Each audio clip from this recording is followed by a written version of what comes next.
जीवन का हर क्षण निर्णय का क्षण होता है। प्रत्येक पद पर दूसरे पद के विषय में कोई निर्णय करना ही पड़ता है और निर्णय अपना प्रभाव छोड़ जाता है। आज किए गए निर्णय भविष्य में सुख अथवा दुख निर्मित करते हैं, ना केवल अपने लिए, अपने परिवार के लिए, आने वाली पीढ़ियों के लिए भी।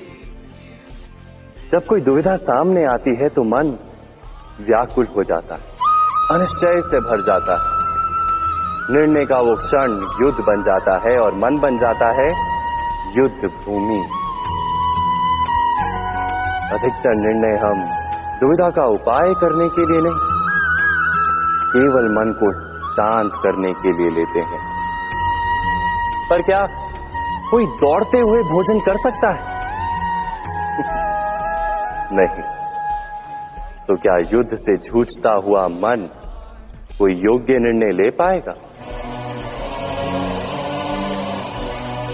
वास्तव में शांत मन से जब कोई निर्णय करता है तो अपने लिए सुखद भविष्य बनाता है।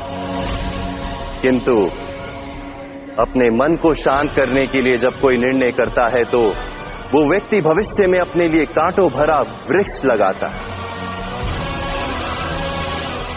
स्वयं विचार कीजिएगा।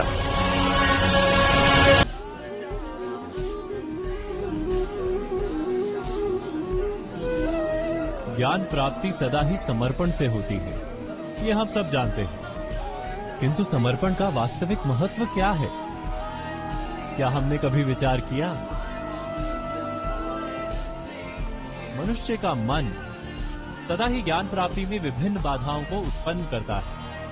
कभी किसी अन्य विद्यार्थी से ईर्ष्या हो जाती है, कभी पढ़ाए हुए पाठों पर संदेह जमता है और कभी गुरु द्वारा दिया गया दंड मन को अहंकार से भर देता है। नहीं, क्या ऐसा नहीं होता? न जाने कैसे कैसे विचार मन को भटकाते हैं और मन की इसी अयोग्य स्थिति के कारण हम ज्ञान प्राप्त नहीं कर पाते। मन की योग्य स्थिति केवल समर्पण से निर्मित होती है। समर्पण मनुष्य के अहंकार का नाश करता है, ईर्ष्या, महत्वाकांक्षा आदि भावनाओं को दूर कर हृदय को शांत करता है और मन को एकाग्र करता है। वास्तव में ईश्वर की सृष्टि में ना ज्ञान की मर्यादा है, ना ज्ञानियों की।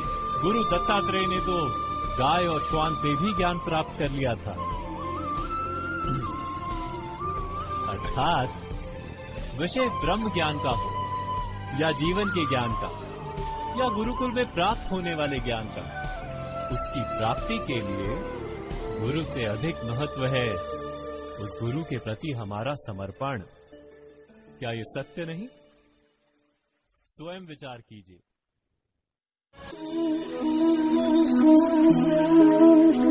सबके जीवन में ऐसा प्रसंग अवश्य आता है कि सत्य कहने का निश्चय होता है हृदय में, किंतु मुख से सत्य निकल नहीं पाता। कोई भय मन को घेर लेता है। किसी घटना अथवा प्रसंग के बारे में बात करना या फिर स्वयं से कोई भूल हो जाए उसके बारे में कुछ बोलना, क्या ये सत्य है? नहीं, ये तो केवल तथ्य है। अर्थात जैसा हुआ था वैसा केवल बोल देना सामान्य सी बात है। किंतु कभी कभी उस तथ्य को बोलते हुए भी भय लगता है। कदाचित किसी दूसरे की भावनाओं का विचार आता है मन, दूसरे को दुख होगा ये भय भी शब्दों को रोकता है। तो ये सत्य क्या है? क्या हमने कभी विचार किया है? जब भय रहते हुए भी कोई तथ्य बोलता है तो वो सत्य कहलाता है। वास्तव में सत्य कुछ और नहीं, केवल निर्भयता का दूसरा नाम है। और निर्भय होने का कोई समय नहीं होता, क्योंकि निर्भयता आत्मा का स्वभाव है। अर्थात क्या प्रत्येक क्षण सत्य बोलने का क्षण नहीं होता?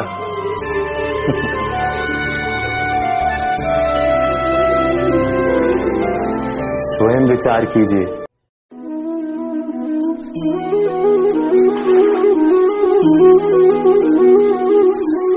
पिता सदा ही अपने संतान के सुख की कामना करते, उनके भविष्य की चिंता करते रहते। इसी कारणवश सदा ही अपने संतानों के भविष्य का मार्ग स्वयं निश्चित करने का प्रयत्न करते रहते। जिस मार्ग पर पिता स्वयं चला है, जिस मार्ग के कंकड़ पत्थर को स्वयं देखा है, मार्ग की छाया, मार्ग की धूप को स्वयं जाना है, उसी मार्ग पर उसका पुत्र भी चले, यही इच्छा रहती है हर पिता की। निसंदेह उत्तम भावना है ये, किंतु 3 प्रश्नों के ऊपर विचार करना हम भूल ही जाते हैं। कौन से प्रश्न? प्रथम प्रश्न, क्या समय के साथ प्रत्येक मार्ग बदल नहीं जाते?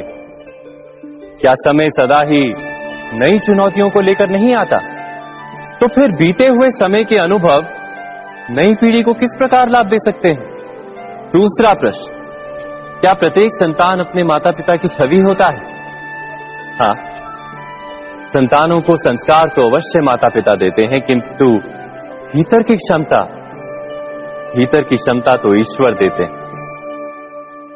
तो जिस मार्ग पर पिता को सफलता मिली है, विश्वास है कि उसी मार्ग पर उसकी संतानों को भी सफलता और सुख प्राप्त होगा।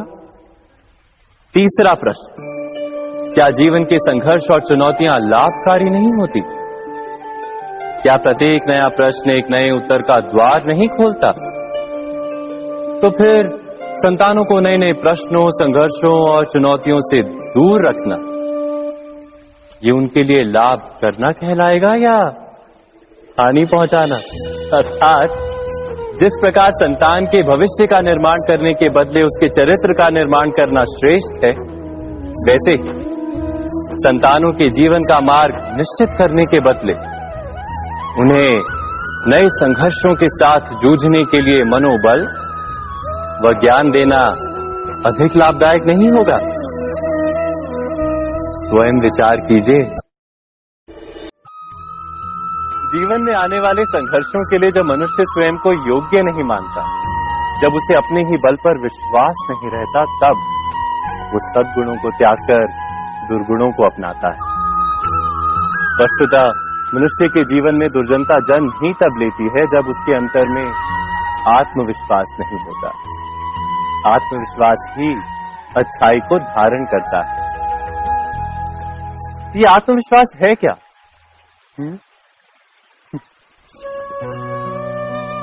जब मनुष्य ये मानता है कि जीवन का संघर्ष उसे दुर्बल बनाता है, तो उसे अपने ऊपर विश्वास नहीं रहता। वो संघर्ष के पार जाने के बदले संघर्ष से छूटने के उपाय ढूंढने लगता है। किंतु जब वो ये समझता है कि ये संघर्ष उसे अधिक शक्तिशाली बनाते हैं, ठीक जैसे व्यायाम करने से देह की शक्ति बढ़ती, तो प्रत्येक संघर्ष के साथ उसका उत्साह बढ़ता है। अर्थात आत्मविश्वास और कुछ भी नहीं, मन की स्थिति, जीवन को देखने का दृष्टिकोण मात्र है। और जीवन का दृष्टिकोण तो मनुष्य के अपने वश में होता है। स्वयं विचार कीजिए।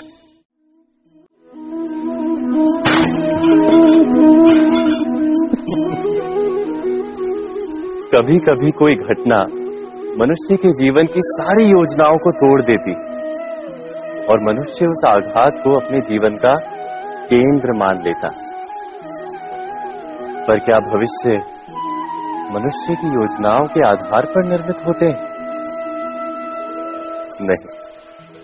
जिस प्रकार किसी ऊंचे पर्वत पर सर्वप्रथम चढ़ने वाला उस पर्वत की तलाई में बैठकर जो योजना बनाता है, क्या वही योजना उसे उस पर्वत की चोटी तक पहुंचाती है? नहीं। वास्तव में वो जैसे जैसे ऊपर चढ़ता है, वैसे वैसे उसे नई नई चुनौतियां, नई नई विडंबनाएं, नए नए अवरोध मिलते हैं। प्रत्येक पद पर वो अपने अगले पद का निर्णय करता है। प्रत्येक पद पर उसे अपनी योजनाओं को बदलना पड़ता है। कहीं पुरानी योजना उसे खाई में ना ढकेल दे। वो पर्वत को अपने योग्य नहीं बना पाता, केवल स्वयं को पर्वत के योग्य बना सकता है। क्या जीवन के साथ भी ऐसा ही नहीं? जब मनुष्य जीवन में किसी एक चुनौती को, एक अवरोध को अपने जीवन का केंद्र मान लेता है, अपने जीवन की गति को ही रोक देता है, तो वो अपने जीवन में सफल नहीं बन पाता और ना ही सुख और शांति प्राप्त कर पाता। अर्थात जीवन को अपने योग्य बनाने के बदले स्वयं अपने को जीवन के योग्य बनाना ही सफलता और सुख का एकमात्र मार्ग नहीं। स्वयं विचार कीजिए।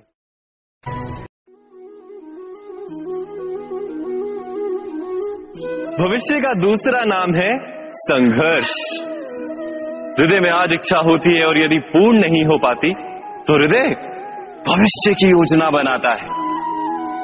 भविष्य में इच्छा पूर्ण होगी ऐसी कल्पना करता रहता है, किंतु जीवन ना तो भविष्य में है ना अतीत में। जीवन तो इस क्षण का नाम, अर्थात इस क्षण का अनुभव ही जीवन का अनुभव। पर हम ये जानते हुए भी इतना सा सत्य समझ नहीं पाते। या तो हम बीते हुए समय के स्मरणों को घेर कर बैठे रहते हैं, या फिर आने वाले समय के लिए हम योजनाएं बनाते रहते हैं और जीवन जीवन बीत जाता है। एक सत्य यदि हम हृदय में उतार लें कि ना हम भविष्य देख सकते हैं, ना ही भविष्य निर्मित कर सकते हैं, हम तो केवल धैर्य और साहस के साथ भविष्य को आलिंगन दे सकते हैं, स्वागत कर सकते हैं भविष्य का। तो क्या जीवन का हर पल जीवन से नहीं भर जाएगा? स्वयं